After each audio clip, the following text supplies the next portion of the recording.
তো কবুতরের ডিম পাড়ার লক্ষণ হইতেছে দেখেন, এভাবে মেল কবুতরটা ফিমেলটার পিছনে এইভাবে দৌড়ায় দৌড়ায় বাসার ভিতর ঢুকে আর কি। এই তার একটা মানে খাবার যদি দিছি খাবারও খাইতে দিব না। তো এরকম যদি দেখেন তাহলে বুঝবেন যে কবুতর ডিম পারবো। দেখেন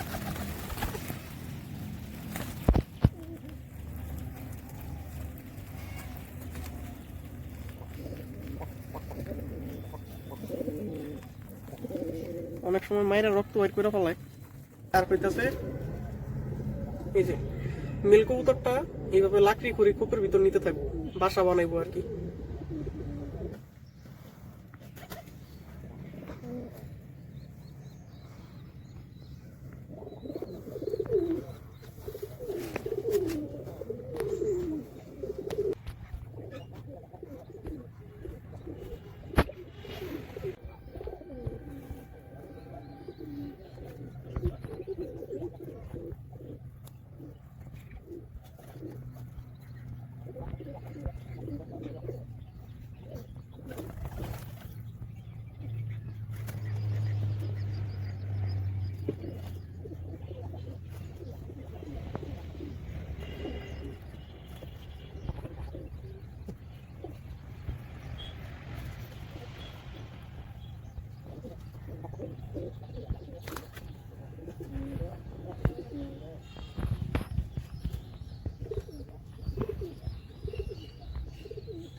তো ডিম পাড়ার আরেকটা লক্ষণ হইতেছে ফিমেল কবুতরটা বেশিরভাগ সময় বসে থাকবে কূপের ভিতর।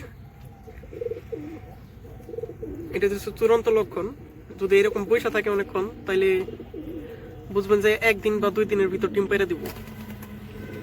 কবুতরের আরেকটা ডিম পাড়ার লক্ষণ হইতেছে ফিমেল কবুতরটা দেখবেন যে ড্রপিংটা বড় হয়ে যাবো কবুতরের, ফিমেল কবুতরের।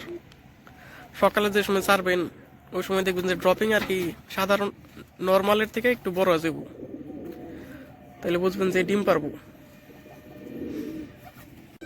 আর যদি এরকম লক্ষণ দেখেন যে ডিম পারবো তাহলে কবুতরটা ধরবেন না। এইভাবে সামনে রেখে দিবেন খড়গুটা, তো কবুতর যেটা দরকার ওইটা নিব।